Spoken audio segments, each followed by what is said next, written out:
So students, if you go through the page 196 of NCERT, it does talk about the restriction enzyme belonging to the class of the enzyme nuclease. Nuclease enzyme is a large class which carries exonuclease, endonuclease. So some amount of explanation is there in the NCERT. Now let's understand. Okay, let's read about the restriction endonuclease as per the NCERT. Each restriction endonuclease enzyme functions by inspecting. So first of all, it goes through the DNA, reading carefully. It inspects the length of the DNA, and then once it finds its specific reading sequence, remember there's a sequence which it is looking for. That sequence is called as recognition sequence. Remember, this sequence is specific for each different restriction endonuclease. So then it will bind with the DNA and cut the two strands. Remember, it will cut both the strands, not single strand. It will cut both the strands of the DNA at the specific point in the sugar phosphate backbone. Now this is something you need to remember that the restriction endonuclease enzyme will inspect first of all the full length of DNA, then it will try to find out the specific sequence that is called in biotechnology as the recognition sequence, and once it finds the sequence, it will bind with the DNA, cut at a particular place, and that cut is always made on both the strands, as well as it will cut between the sugar and phosphate backbone. So phosphoester bond, not diester, phosphoester bonds would be broken on both the strands. Each restriction endonuclease recognizes a specific sequence, and that sequence is called as the palindromic nucleotide sequence. Now again, a new word for you. Palindromes are the words which, when you read from the front direction or the backward direction, they will read out like same. For example, we all know the word Malayalam. Let's take the easiest word, madam, Nitin. When you read these words from first alphabet or from the last alphabet, they will read in the same manner. So in the same manner, there are stretches of DNA which but remember, the stretch of DNA would be double stranded. So when you read them in the opposite direction or in the forward direction, you will read them as same. Such sequences are called as the palindromic sequence. So let's read from the NCERT.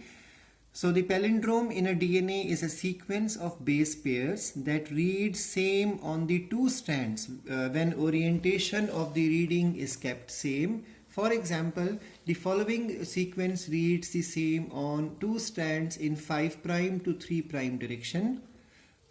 So this is one of the sequence. You need to by heart this sequence because this will come a lot in the exams also. So reading from 5' to 3' direction is GAATTC. In a running manner, it is called as GETC. So GETC. And then if you read the opposite strand from 5' to 3' direction, the reading is again same, GAATTC. So GATC is the sequence which is given in the NCERT because this sequence belongs to a important enzyme, and that enzyme is E-core-FUST mentioned in the NCERT. So this is the property of the restriction endonuclease enzyme, that they first of all inspect the whole length of DNA, then search for their palindromic nucleotide sequence, and then cut at a particular place. So now you can read, you can check in the NCERT diagram. The sequence is GAATTC, GAATTC in the same manner. So there are two different sources of DNA. One is the vector which will carry the DNA for you, and one is the alien source of DNA. So this enzyme called as E-core-FUST, E-core-FUST will always read this sequence. It will search for this sequence and will always cut on both the strands of the DNA, and the cut is always made between sugar and phosphate. If you remember the 5th chapter concept, after G, whenever G is mentioned here, it is just the it's just the nitrogen base. Otherwise, we always have sugar and phosphates here. So the bond between the sugar and phosphates which attach these two together would be broken. So it will always separate between G and A.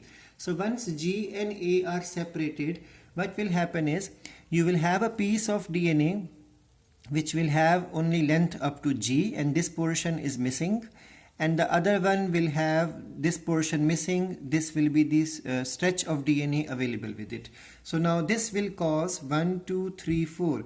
4 bases will become free and single strand. This portion would be gone from here. So once this is gone, you can see in the next diagram, 4 nitrogen bases are loose and they are free. This is the single strand structure, and rest all is double strand structure, and it is called as the sticky end. Why sticky end? Because we have learned in the 5th chapter, the 6th chapter, that DNA is always reactive. It wants to stabilize, and stability is given by the double stranded nature. So the sticky end is always searching for the complementary portion. So once you bring 2 such pieces together, they will stick together, and this happens with the help of the DNA ligase enzyme. Let me read out from the NCERT.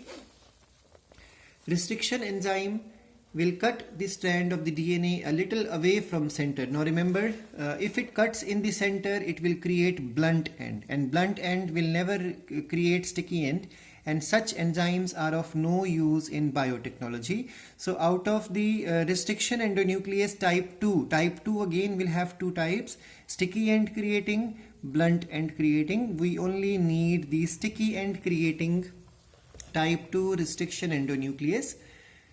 This leaves the single stranded portion at the end. These are overhanging stretches called as the sticky ends on each strand. These are named so why are they called sticky end? Very often this question come in exam, because they form hydrogen bonds with the complementary cut counterparts. This stickiness of the ends facilitated by the action of the enzyme DNA ligase enzyme. So restriction endonuclease are used in the genetic engineering to form recombinant piece of DNA, which are composed from 2 different sources, or you can say 2 different genome. We will continue from here in the next class.